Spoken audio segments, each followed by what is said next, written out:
எனக்கு இந்த ஹாஸ்பிடல் பேக்ன்ற கான்செப்டே புரியல.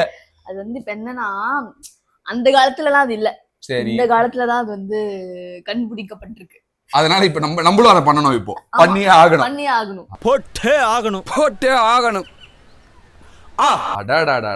இது வந்து குழந்தைக்குல இருந்து அம்மாக்குல இருந்து குழந்தைக்குல இருந்து அம்மால இருந்து அப்புறம் ஹாஸ்பிட்டல்ல இருக்கிறவங்களுக்குல இருந்து அந்த மாதிரி எல்லா தேவையான பொருட்கள். குழந்தை பிறந்தோடனே அது சும்மா எடுத்துட முடியாது இல்லையா? அதுக்கு டவல் வேணும், அது வேணும், இது வேணும். அதான் வீட்டுல இருக்கே நீ 4 டர்க்கி டவல்.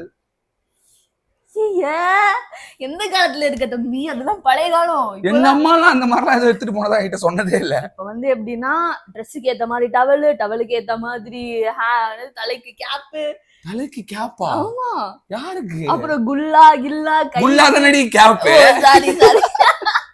கைக்கு சாக்ஸ் அந்த மாதிரி. கைக்கு சாக்ஸா? காலுக்கு தாண்டி சாக்ஸ் போடுவாங்க. வாய் கொளறதா இல்லையா? தண்ணி குடிக்கலாமா இல்லையா? இல்லங்க, அந்த மாதிரி குட்டி குட்டியான பொருட்கள்லாம் நிறைய இருக்கு. அதெல்லாம் பாக்குறதுக்கே செம்ம கியூட்டா வேற இருக்கா. சோ குழந்தைங்க யூஸ் பண்றோமோ இல்லையோ, எனக்கு அதை தொடர்ந்து பாக்கணும்னு ஆசையா இருக்குப்பா.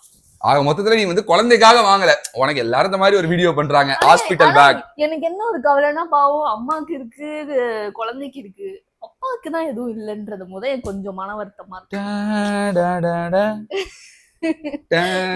ஏன்னா இதுல அவர் பங்கு பெருசா ஒண்ணும் கிடையாது. ஏய், என் பங்கு தாண்டி மிகப்பெரிய பங்கு.